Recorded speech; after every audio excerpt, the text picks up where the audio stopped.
Olá, meus amigos. Estou aqui trabalhando de casa, como muitos de vocês, evitando sair por causa do surto de coronavírus.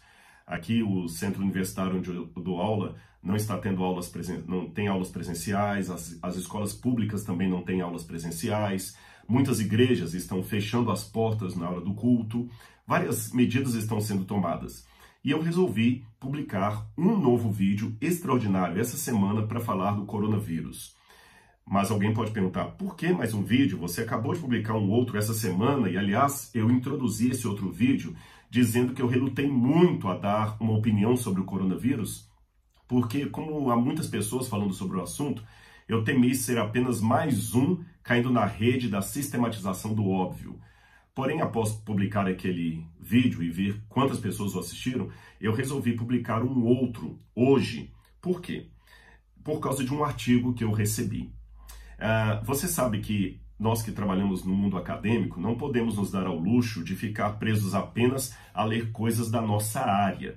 Para que haja uma efetiva interdisciplinaridade, uma comunhão ou um diálogo efetivo entre as diferentes áreas do saber, é importante que eu leia artigos também de áreas que não fazem parte da minha formação. Isso é muito bem-vindo no mundo acadêmico atual. É lógico que quando você vai dissertar sobre artigos escritos numa área que não é a sua, você o faz com certas limitações, pois você não é especialista na área. Sendo assim, eu vou falar desse artigo que eu li, mas eu quero apenas deixar bem claro que estou replicando os argumentos do artigo, sem necessariamente falar como um experto no assunto, correto? Esse artigo ele foi publicado num journal, ou numa revista indexada. Para quem talvez não está acostumado com a linguagem do mundo acadêmico, eu peço licença aos demais que já sabem o que significa, para explicar o que é um journal ou uma revista indexada. Quando você tem as publicações acadêmicas, elas devem ser publicadas num periódico indexado, científico, acadêmico. Os de língua inglesa chamam de journals, que não tem nada a ver com jornal de banca. Journal é diferente de jornal de banca. E nós, no Brasil, chamamos de artigo indexado ou revista indexada. Esse artigo, geralmente, ele é escrito com uma linguagem técnica, acadêmica, as notas são técnicas. Eu sou editor de uma revista acadêmica, da Querigma, na área de teologia. Quando nós recebemos um artigo que sempre é submetido através do sistema, você tem que procurar pareceristas cegos. O que são pareceristas cegos? Pessoas daquela área que leem o artigo sem saber quem o escreveu. Por isso são chamados de pareceristas cegos. E somente com o acordo desses dois pareceristas, ou dos peer reviews, ou seja, daqueles pares que leem e fazem as suas reações, é que esse artigo pode ser publicado para a divulgação daquela descoberta no mundo científico. É assim que funciona mais ou menos um artigo científico. Ou seja, ele não é como um artigo publicado numa revista popular, super interessante, Veja, Time, ou qualquer uma dessas aí, vendida numa banca de jornal. Ele tem uma natureza mais específica, mais acadêmica. E foi um artigo dessa natureza mais específica acadêmica que caiu nas minhas mãos hoje. Ele foi divulgado num grupo de professores aqui da UNASP, do qual eu faço parte, do Centro Universitário Adventista de São Paulo. E ele foi publicado pela Sociedade Americana de Microbiologia e ele apresenta algumas revisões técnicas da área de clínica microbiológica. E esse artigo, ele está aqui, olha, eu tenho o artigo aberto aqui no meu tablet. Então, hoje muitos artigos científicos, eles são publicados. Eu vou colocar no descritor, inclusive, o link desse artigo que você pode baixar o PDF dele e ler. E eu também estou com ele aberto aqui no meu computador para facilitar a leitura de um ou de outro trecho que eu quero compartilhar com você. O título desse artigo sobre o coronavírus é um título acadêmico, por isso não é um título tão jornalístico. A síndrome do coronavírus da severa crise respiratória como um agente de emergência e reemergência de infecção. O que o articulista, na verdade, são 5 pessoas que assinam, muitos deles chineses. O que eles querem dizer com emergência ou reemergência de infecção? Eles estão alertando que o coronavírus, ele, na verdade, ele traz uma infecção, emerge essa infecção, mas ela pode reemergir, ou seja, ela pode voltar à tona, provocando pandemias, epidemias e outras coisas mais que hoje já fazem até parte do jornalismo diário. Eu vou ler aqui para você o abstract, ou resumo. Todo artigo científico, geralmente, ele tem um abstract, ou um resumo antes mesmo da introdução. Olha o que ele diz aqui. A linguagem é um pouco técnica, mas eu que não sou da área consegui entender e vocês vão entender também. Antes do surgimento do coronavírus, da síndrome respiratória aguda grave, ele coloca todas as siglas, em 2003, ou seja, o coronavírus não é algo novo, já surgiu em 2003, apenas 12 outros coronavírus animais ou humanos eram conhecidos. A descoberta desse vírus logo foi seguida pela descoberta da civeta e do bastão SARS, coronavírus, e dos coronavírus humanos, NL63 e HK1. A vigilância de coronavírus em muitas espécies de animais aumentou o número na lista de coronavírus para pelo menos 36. A natureza explosiva da primeira epidemia de SARS, a alta mortalidade e a sua reemergência transitória 1 ano depois das interrupções econômicas, levaram a uma corrida às pesquisas dos aspectos epidemiológicos, clínicos, patológicos, imunológicos, virológicos e outros aspectos científicos básicos do vírus e da doença. Essa pesquisa resultou em mais de 4.000 publicações, das quais apenas algumas das obras mais representativas puderam ser revisadas nesse artigo que eu apresentei para vocês. O aumento acentuado no entendimento do vírus e da doença em tão pouco tempo permitiu o desenvolvimento de testes de diagnóstico, modelos animais, antivirais, vacinas e medidas epidemiológicas e de controle de infecções que poderiam ser úteis em ensaios de controles randomizados se SARS retornar. E como de fato tudo indica que haverá de retornar. Preste atenção nessa parte aqui. As descobertas de que morcegos ferradura são o reservatório natural do vírus SARS, coronavírus, e que as civetas são animais mamíferos pequenos, como por exemplo o guaxinim, são muito consumidos na Ásia ali. Esses animais são o anfitrião da amplificação e destacam a importância da vida selvagem e da biossegurança em fazendas e mercados que podem servir como centros de amplificação para infecções emergentes. Se você não entendeu a linguagem técnica do artigo, eu vou traduzir para você. O que ele está dizendo aqui é que o coronavírus pode ter a sua causa e a potencialidade da sua disseminação por causa dos hábitos alimentares da China.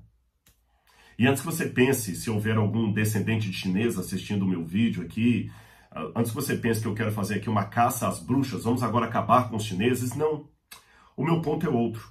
É que nós vivemos uma patologia moral, eu chamo de patologia moral, porque ao mesmo tempo que hoje as pessoas atacam sem nenhum respeito os valores bíblicos, religiosos, tradicionais, querem respeito para outros valores que deveriam ser questionados publicamente. Isso é um absurdo.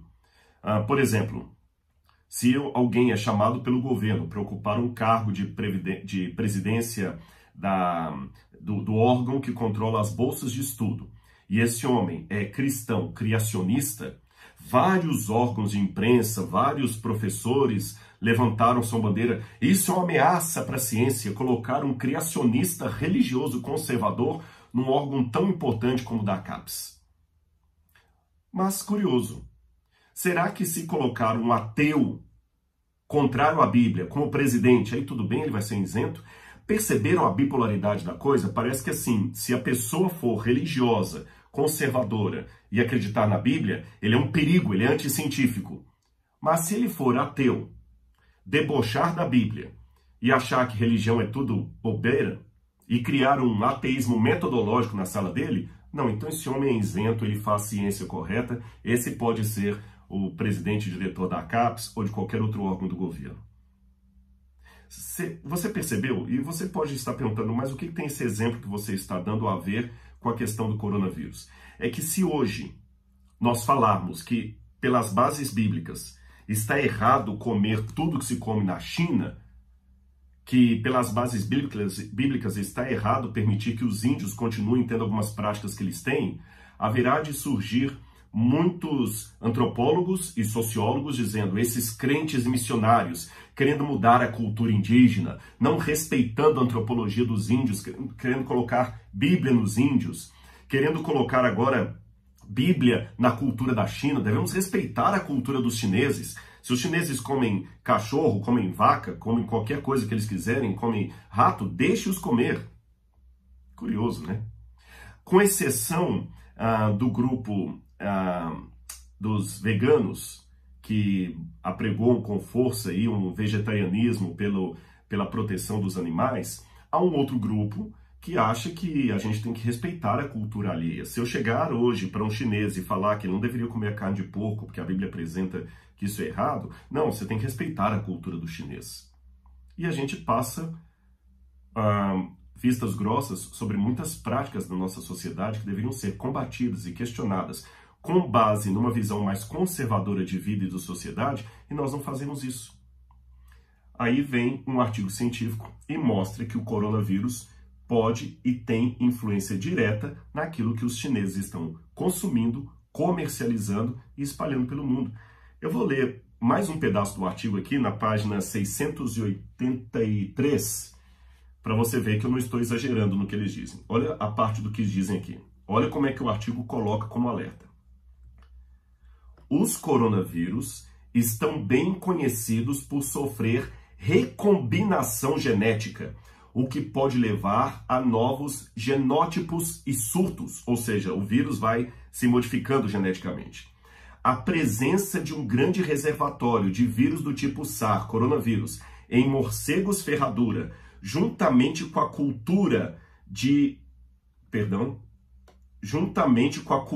de comer mamíferos exóticos no sul da China, é uma bomba relógio.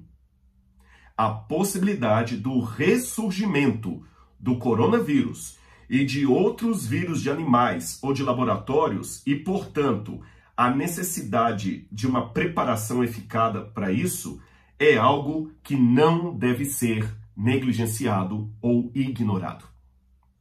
O artigo está falando que se nós não falarmos que é errado comer tudo que os chineses estão comendo e não levantarmos contra isso e não percebemos que alguns tipos de carne, de alimentos, são nocivos e que eles estão trazendo mutação genética em alguns vírus e que isto é uma bomba relógio, nós vamos pagar um alto preço. Agora eu posso contar um segredo para você? Esse artigo que eu acabei de ler e mostro de novo aqui, ele não foi publicado agora nesse surto. Ele foi publicado em 2007.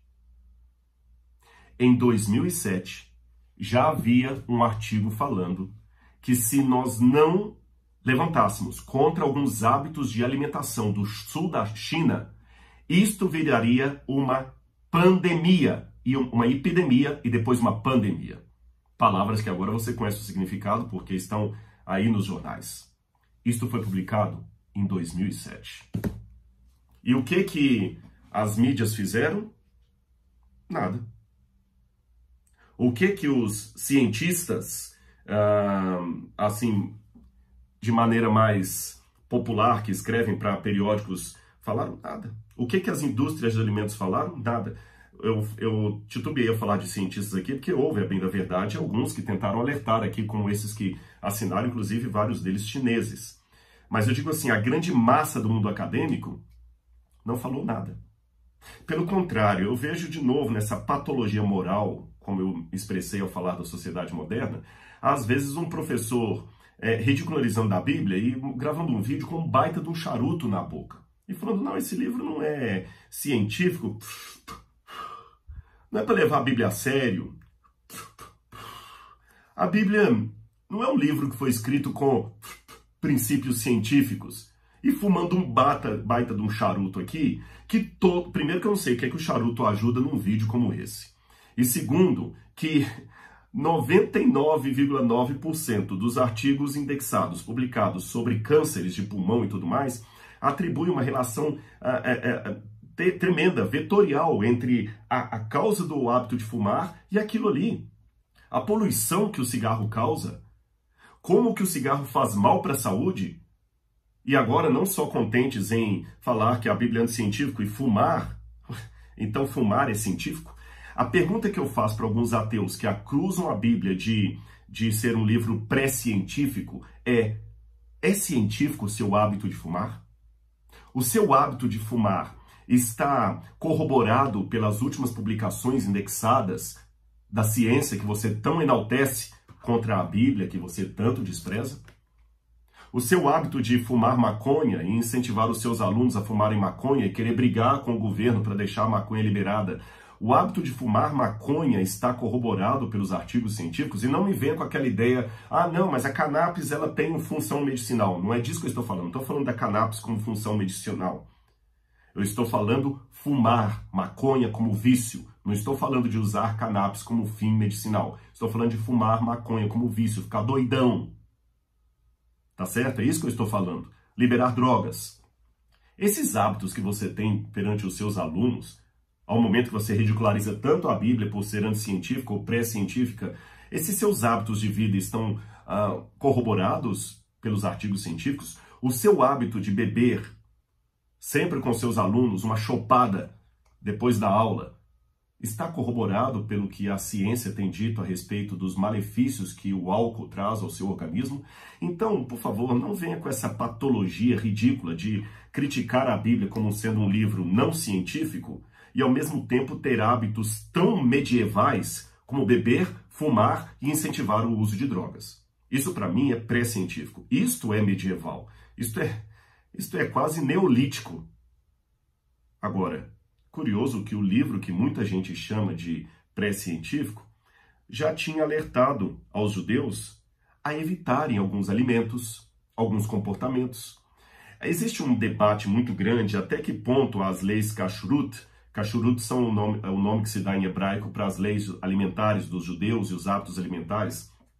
Até que ponto isso faria deles tão singulares no antigo mundo do Mediterrâneo ali, ou do Levante, ou eles eram apenas mais um grupo que seguia aquilo. É claro que eu não vou entrar no mérito da questão aqui, senão o vídeo ficará muito longo. Tem livros dos dois lados, a disputa é grande nesse sentido.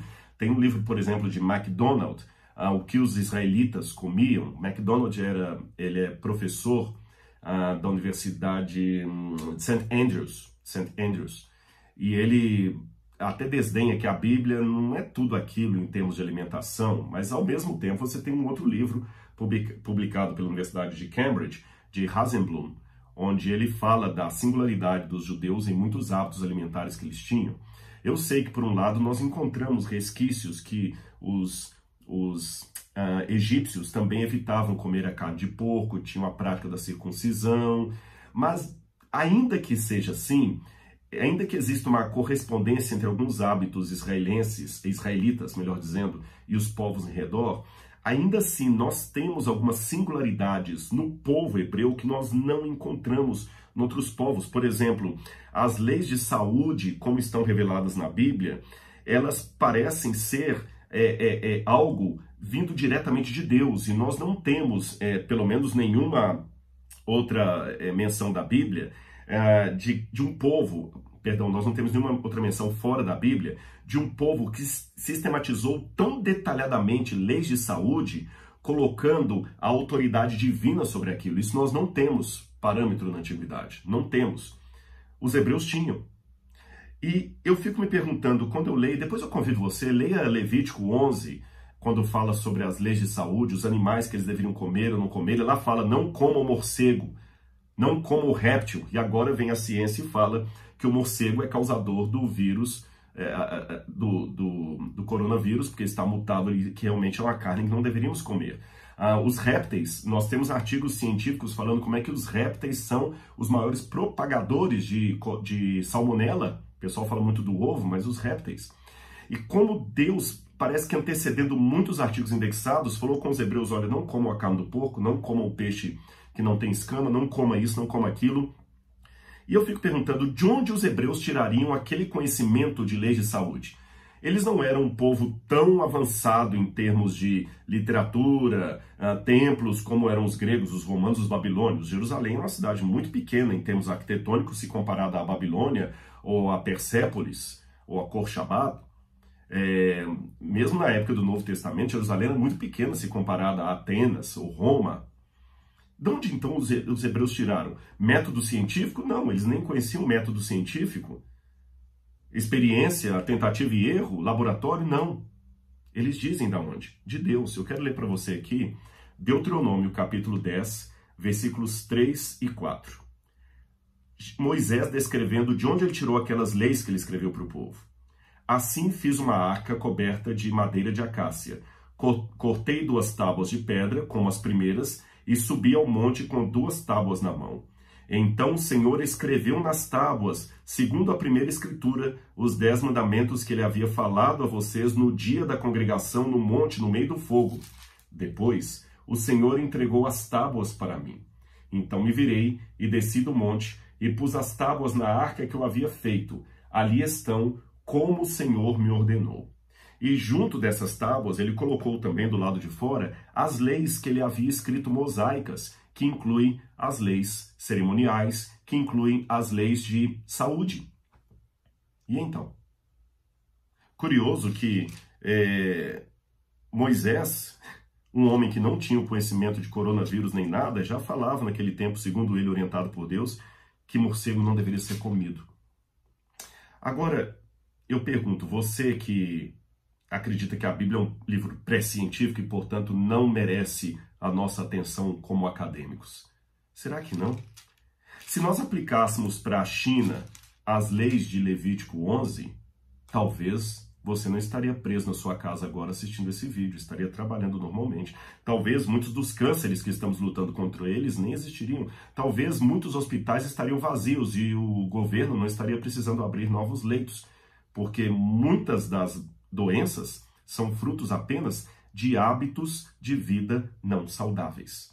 Eu não vou aqui arriscar um número, porque seria muito ingênuo da minha parte, mas eu posso seguramente dizer que um grande percentual dos que estão internados nos cânceres, nos hospitais, com os mais diversos tipos de cânceres, moléstias, estão ali por hábitos de vida não saudáveis. E muitos dos problemas que nós herdamos dos nossos pais, dos nossos avós, também se deram aos seus hábitos de vida não saudável. E eu quero terminar esse vídeo aqui dando um recado não apenas para aquele que descrê da Bíblia, mas para você que também acredita na Bíblia. Eu sei que comumente as pessoas dizem que Jesus considerou todas essas leis do Antigo Testamento ultrapassadas, Rodrigo. Não vem com papo de adventista para cá, não. Tem a história do lençol de Pedro lá, que Deus considerou limpas todas as coisas. Desculpe, com muito respeito, eu não vejo assim. Aliás, eu vou dar uma dica até para os próprios adventistas. A adventista que, para enaltecer os 10 mandamentos, fica pejorando a lei cerimonial. Veja que eu estou fazendo uma crítica para os de dentro. Fica pejorando a lei cerimonial como sendo uma lei de 2ª categoria. Não, essa lei que foi cravada na cruz é a lei de Moisés. É aquela lei que realmente era uma lei secundária, não era tão importante como os 10 mandamentos. Não, isso não é bíblico. A lei cerimonial, para começo de conversa, ela não findou na cruz. Ela apenas mudou os seus símbolos e a sua atenção. Eu explico. Hoje você não tem Santa Ceia. O que é a Santa Ceia?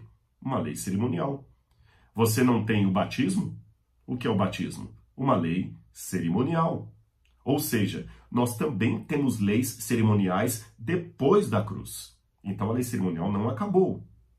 A única diferença é que as leis cerimoniais antes da cruz tinham símbolos e direcionamentos que apontavam para o Cordeiro que haveria de vir. E as leis cerimoniais do Novo Testamento têm símbolos e direcionamento que apontam para o Cordeiro que já veio e voltará. Lembra a Santa Ceia? Comam desse pão, relembrando o meu sacrifício até que eu volte. Então é isso, a lei cerimonial ela continua em vigência no tempo da graça. Ela só mudou os símbolos, eu não mato hoje cordeiro mais, e o direcionamento. E, em segundo lugar, a lei cerimonial, ela tem um papel didático até superior, eu espero não ser chamado de herege por dizer isso, um papel didático até superior aos 10 mandamentos, porque os 10 mandamentos mostram o pecado. A lei cerimonial mostra a solução para o pecado. Porque os 10 mandamentos só dizem que é errado matar, roubar, adulterar, desonrar pai e mãe, etc. Mas os 10 mandamentos não mostram onde está a salvação. A lei cerimonial é que mostra o cordeiro morto pelo sacerdote, o sangue derramado. O fato de não podermos comer o sangue hoje, porque a vida está no sangue, e ele derramou seu sangue na cruz do Calvário, está na lei cerimonial. Entendeu? Outra questão. Para você que diz, mas isso tudo é coisa do passado, são sombras, olha o que Paulo disse aqui em 1 Coríntios, capítulo 10, dos versos 23 em diante. Ele discute a questão da carne sacrificada a ídolos. E Paulo diz, se você for à casa de uma pessoa comer, não questione o que ele vai pôr à mesa, não. Mas se ele falar que aquilo foi sacrificado a ídolo, não coma. Por uma questão de consciência, sua e dele. Sabe por quê?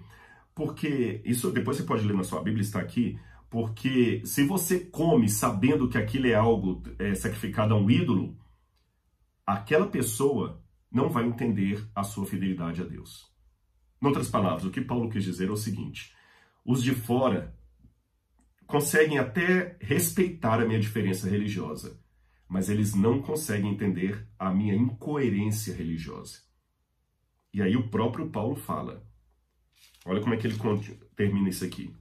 Portanto, se vocês comem, ou bebem, ou fazem qualquer outra coisa, façam tudo para a glória de Deus. Ou seja, para Paulo, comida e bebida também faziam parte da doutrina e do estilo de vida cristão após a cruz do Calvário. Veja bem, se Deus anulou todas as leis de saúde do Antigo Testamento, agora pode comer de tudo, não tem nada a ver mais, isso é bobagem de adventista, então por que ele fala que nós devemos comer ou beber para a glória de Deus? Então significa que existe uma forma de comer e beber que não é para a glória de Deus. E qual seria a forma de comer ou beber que não seria para a glória de Deus? Não seria talvez aquela em que eu desonro o templo do Espírito Santo, que é o meu corpo? Eu sei que a exegese do texto é um pouco mais ampla do que leis de saúde, mas estão incluídas ali. E Paulo continua dizendo, não se tornem motivo de tropeço nem para judeus, nem para não-judeus, nem para a igreja de Deus. Ou seja, se eu estou pregando sobre a Bíblia, sobre o discernimento do Espírito, e saio da igreja e tomo um copo de cerveja com os meus irmãos, porque hoje eu faço parte de um grupo de evangélicos mais descolado, que não é mais daquele jeito tradicional, que achava que bebida alcoólica era errado, será que eu estou dando um bom exemplo? Será que se eu como e bebo qualquer coisa de maneira indistinta, sem nenhuma regra, como se tudo fosse para a honra e glória de Deus, perceba, se eu como e bebo de qualquer coisa, como se tudo fosse para a honra e glória de Deus, que exemplo eu estou dando para o mundo? Se eu tenho uma Bíblia que eu digo acreditar nela, de Gênesis a Apocalipse, e essa Bíblia me diz que há alguns alimentos que eu não deveria comer, e eu como eu poderei evangelizar a China, que come de tudo? Como eu poderei dizer para eles que aquilo ali é errado? Os chineses precisam de salvação. E para mim, eles podem ser incluídos nisso que Paulo falou. Não sirvam de pedra de tropeço, nem para os judeus, nem para os gentios, nem para a igreja de Deus. Que pena. Em 2007, já haviam nos prevenido. Estamos apenas colhendo as consequências de nossa negligência às leis de saúde. Isso sim é algo a se pensar de maneira bíblica e também científica. Um grande abraço e se gostou desse vídeo, não esqueça de dar o seu like, ativar o sininho de notificações e partilhar com seus amigos. Um abraço.